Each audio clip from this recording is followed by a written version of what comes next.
அந்த காலத்தில் ஃப்ரான்ஸுக்கு போன தமிழர்கள் லத்தீன் பேரை வச்ச மாதிரி இன்றைக்கி நீங்கள் மியான்மர் தமிழரை போய் கேட்டு பாருங்கள், என்ன பேர்? நான் கியூ மியூ மோட்னுவோம். இங்கே இருந்து சுந்தர் பிச்சை இன்றைக்கி அந்த நிலைக்கு வந்ததுக்கு காரணமே பெரியாருன்னு சொல்கிறவங்களும் இருக்காங்க. ஆஸ்திரேலியாவில் நான் பார்த்துருக்கேன், நேரடியாக பார்த்துருக்கேன். தமிழ்நாட்டு மாணவர்கள் எல்லா வகுப்புகள்லையும் இருக்காங்க, எல்லா பல்கலைக்கழகங்களையும் நான் பார்த்துருக்கேன். அது தமிழ் உலக மொழியாக மாறுறதா பெரிய ஒரு செய்தி. யாரும் தமிழை கைவிடலை. ஜனம் தமிழ் நேயர்களுக்கு வணக்கம். இன்று நமது அரங்கத்திற்கு வந்திருப்பவர் மறவன் புலவு திரு சச்சிதானந்தம் ஐயா அவர்கள். அவர்களை வரவேற்று நிகழ்ச்சிக்குள் செல்வோம். வணக்கம் ஐயா. வணக்கம், அனைவருக்கும் வணக்கம். இதுதான் நான் உங்களுக்கு சொல்ல முடியும். இப்போ தமிழர் உலகளாவி பரவி இருந்தாலும் அங்கே அவங்களுக்கு பல நன்மைகளும் இருக்கலாம், தீமைகளும் இருக்கலாம் இல்லையா? என்ன மாதிரியான நன்மைகள் இருக்குது, என்ன மாதிரியான தீமைகள் இருக்குது? நன்மைகள் என்பது மிக, அதாவது இப்போ நீங்கள் பக்கத்து வீட்டில் ஒரு வீடு ஏழை வீடு, இன்னொரு வீடு பணக்கார வீடுன்னும் போது, பணக்கார வீட்டுக்கு போவதால் ஏழை வீட்டில் உழைப்பு கிடைக்கிறது, உணவு கிடைக்கிறது, அந்த வீட்டில் நடக்கிற செய்திகளை பார்த்து தானும் அதே போல் நடக்கிறது. அவங்க கார் வச்சுருந்தா நான் கார் வைக்கணும். ஸோ வளர்ச்சியடைந்த நாடுகள்னு ஒரு காலத்தில் நாங்கள் சொன்ன மேல நாடுகளுக்கு போனவர்களால் அந்த வளர்ச்சியின் பெருபேரில் அந்த மக்களோடு சேர்ந்து அவர்களும் பெற முடிந்தது.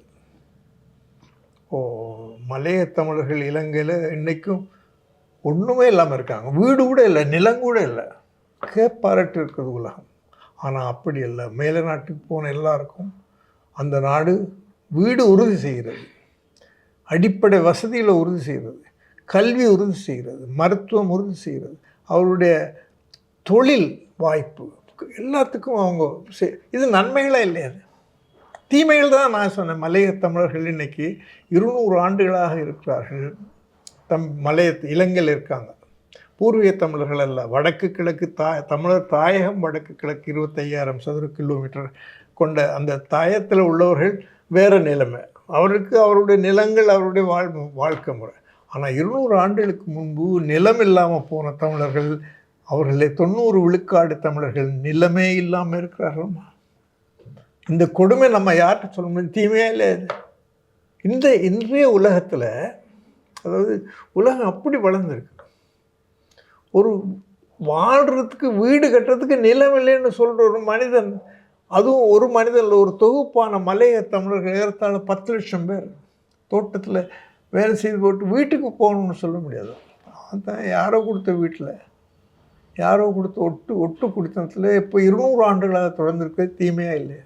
இதே மாதிரி தான் ஃபிஜிலையும் தமிழர்கள் தங்களுடைய மொழியை கொஞ்சம் கொஞ்சமாக விட்டுடுறாங்க. சிங்கப்பூரில் அப்படியே, சிங்கப்பூரில், மலேசியாவிலலாம், பர்மாவிலையும் இதே நிலை தான். பர்மாவில் நீங்கள் தமிழர்கள் தங்களுடைய அடையாளங்கள் பேணுவதற்கு ரொம்ப ஒரு துன்பமான சூழ்நிலை இருக்காங்க. அந்த அரசு படையாட்சி, படை அரசு. அவங்க படை வீரர்களும் படை தளபதிகளும் ஆட்சிகளும் அவங்க மியான்மர் மொழி இல்லாமல் பேரை வைக்க முடியாது.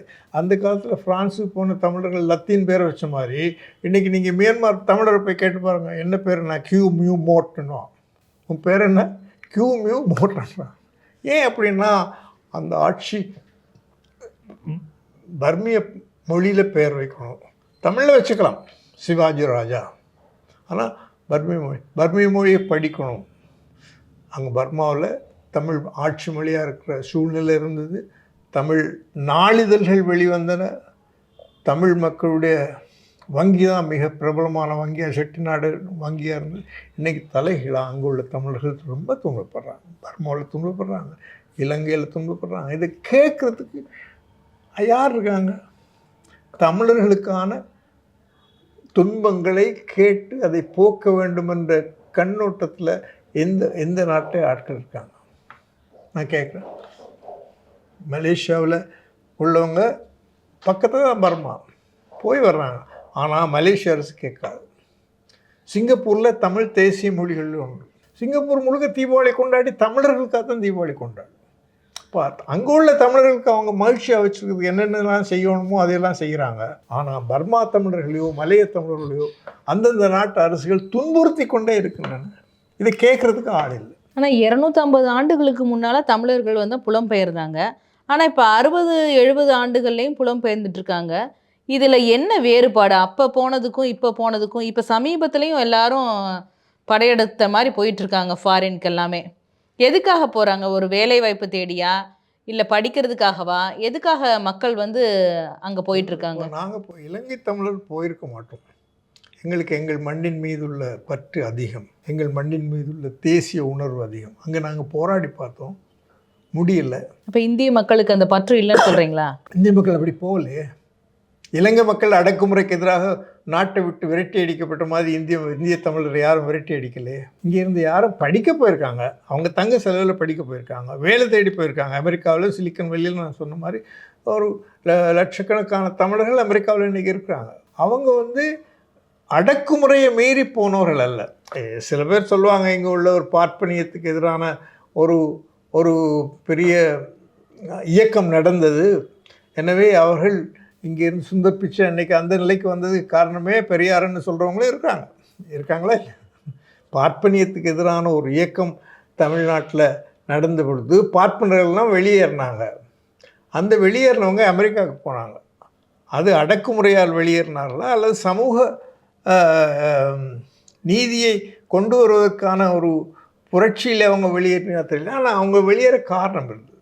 அவங்க இங்கே மாத்திரம் வட இந்தியாவில் போய் இருந்தாங்க. வட இந்தியாவில் போய் இருந்துட்டு அங்கே இருந்துட்டு தான் சுந்தர் பிச்சை சிதம்பரத்தை சேர்ந்தவர்னு சொல்கிறாங்க. சிதம்பரத்தை சேர்ந்தவர் வட இந்தியாவில் போயிருந்துட்டு அப்படியே அங்கே வெளிநாட்டு அது மாதிரி இந்திரா நுயி ஈரோடு சேர்ந்தம்மா, சென்னையில் பிறந்தவங்க, மெட்ராஸ் சென்னை கிறிஸ்தவ கல்லூரியில் படித்தவங்க, பெப்சிக்கு தலைவராக. இது நான் சொல்கிறது எடுத்துக்காட்டுறோம். ஏராளமான நல்ல பெரிய பதவிகளில் அங்கே தமிழ் அடோப் அந்த பெரிய இந்த அடக்குமுறை மூலமாக அங்கே போய் பெரிய பதவிக்கு வந்துட்டாங்கன்னு சொல்கிறீங்களா? நீங்கள் சொல்ல முடியாது.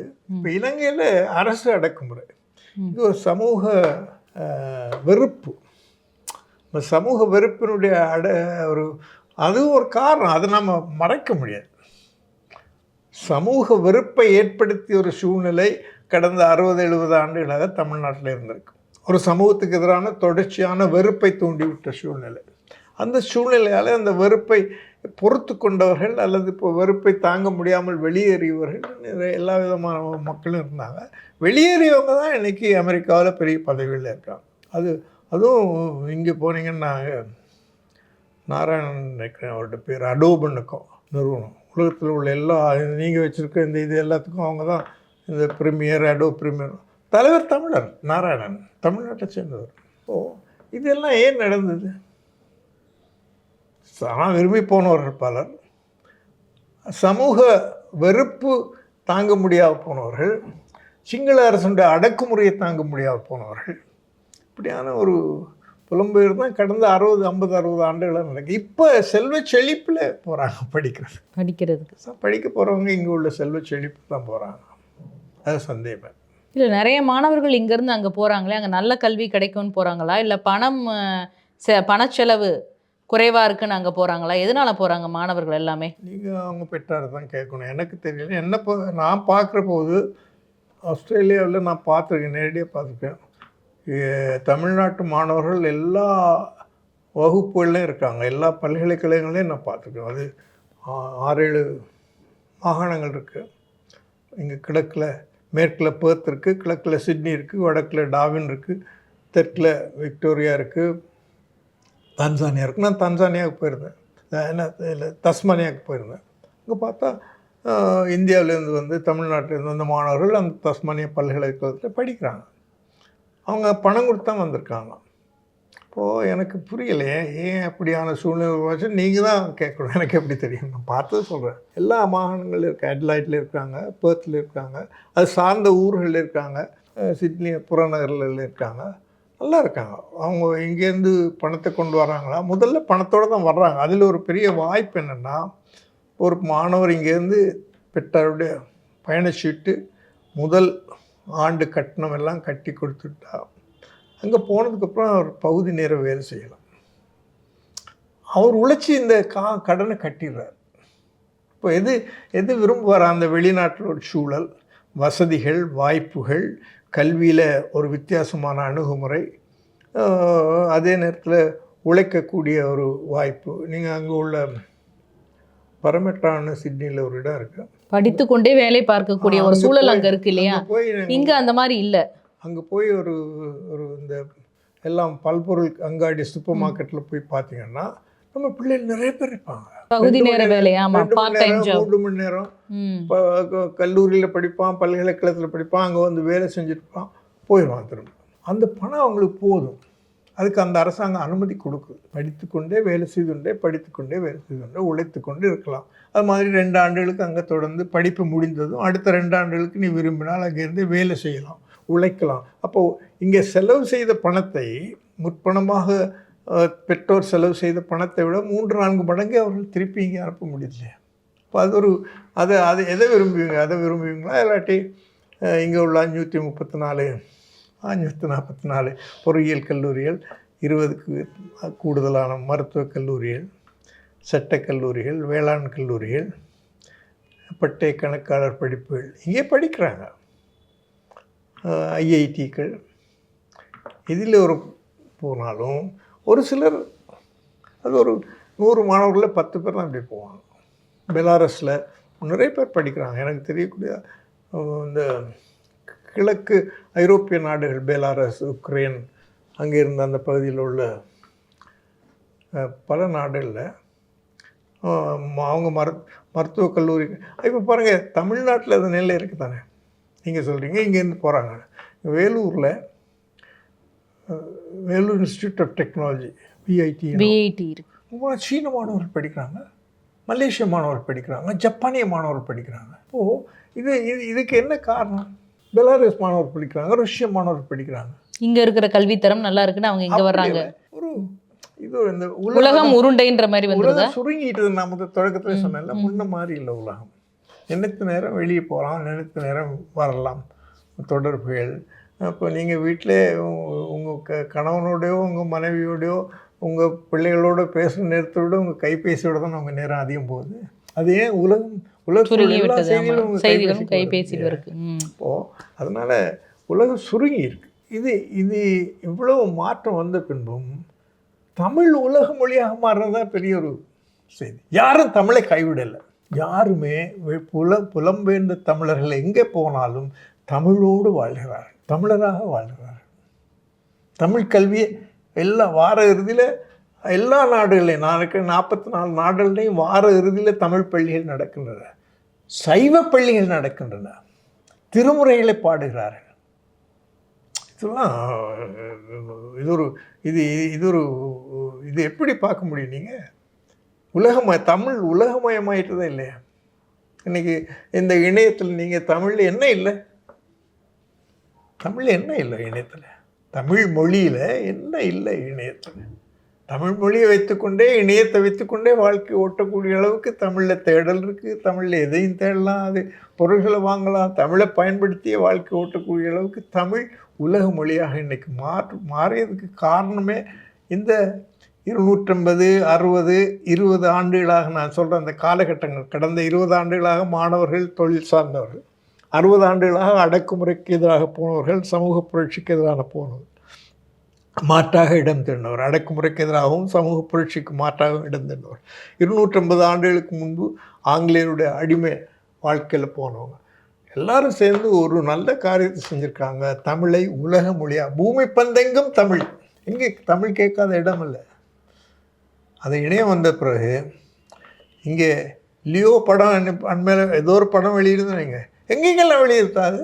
ஏன்னா தமிழ்நாட்டில் மாத்திரமே வெளியாது, ரஷ்யாவில் கூட வெளியாது, அமெரிக்காவில் வெளியாது, எல்லா நாடுகள்லேயும் சமகாலத்தில் வெளியாகுதுன்னா இது தமிழ் எங்கெல்லாம் போயிருக்கு. இந்த வாய்ப்பு நான் அது என்ன சொல்கிறேன், ஒப்பிட்டு பாருங்கள், இந்திய மொழிகளை ஒப்பிட்டு பாருங்கள், உலக மொழிகளை ஒப்பிட்டு பாருங்கள். இந்த வாய்ப்பு வேறு எந்த மொழிக்கு, வேறு எந்த மக்களுக்கு கிடைச்சிருக்கு? இந்த புலம்பெயர்தலில் ஆசிய பகுதியிலேருந்து 3 இனங்கள் தான் தொடக்கத்திலேருந்து புலம்பெயர்ந்து உலகத்தை காண விரும்பினவர்கள். முதலாவது மக்கள் குஜராத்தியர், 2வது தமிழர்கள், 3வது சீனர்கள். ஆசியாவில் அதிகமாக புலம்பெயர்ந்து அதிக நாடுகளில் தங்களுடைய வணிகத்தையும் தொடர்புகளையும் ஏற்படுத்தின இந்த 3 பேர் தான் எழுதுகிறாங்க எல்லாரும். நானும் படித்தது தாங்க, போன இடங்களில் பார்த்துருக்கேன். ஆப்பிரிக்காவில் போனேன்னா நான் சைவ உணவுக்காரன், நான் சாப்பிட மாட்டேன், மற்ற சாப்பிட மாட்டேன். எனக்கு சைவ உணவு வேணுமுன்னா அது போகிறேன். போர்ட் சுடானில் வடக்கில் ஒரு ஒரு ஒரு தொடர்பற்ற ஊர். அங்கே போய் எனக்கு சைவ உணவு வேணும், எங்கே போனாலும் கிடைக்கல. அங்கே ஒரு புடவை கடையை பார்க்குறேன், ஒரு குஜராத்தி நடத்திட்டுருக்காரு. கேட்குறேன், வாங்க உங்களுக்கு என்ன வேணும்னாலும் செஞ்சால். அவர் சைவம் தான் இருக்கார். குஜராத்தியில் பெரும்பாலானவங்க சைவ உணவு சாப்பிடுவாங்க. இப்போ குஜராத்தியில் நிறைய பேர் ஆப்பிரிக்காவில் இருக்காங்க, தென் அமெரிக்காவில் இருக்காங்க, கிழக்கில் இருக்காங்க, கம்போடியா, இந்த எல்லா இடம். அதே மாதிரி சீனர்கள் எல்லா இடம் சீன டவுன் வச்சுட்டு இருக்காங்க. இப்போது அடுத்ததாக அது நான் சொன்ன அந்த கால எல்லையில் பார்த்தீங்கன்னா 250, 60, 20 அந்த காலப்பகுதியில் தமிழர்கள் போய் எல்லா இடம் தமிழை கொண்டு போயிருக்காங்க. எனக்கு தெரியக்கூடியதாக வேறு சாகித்யம், வேறு மொழிக்காரர், வேறு இனக்குழுக்கள் இவ்வளோ பரம்பலாக இருந்தால் எனக்கு தெரியல. நீங்கள் தெரிஞ்சால் சொல்லுங்கள். ரொம்ப நன்றி ஐயா. ஜனம் தமிழ் நேயர்களுக்காக உங்களுடைய பொன்னான நேரத்தை ஒதுக்கி இங்கு வந்தமைக்கு மிக்க நன்றி. வணக்கம். ஜனம் தமிழ் நேயர்களுக்கு என்னுடைய அன்பையும் வணக்கத்தையும் தெரிவித்துக் கொள்கிறேன். நன்றி, வணக்கம்.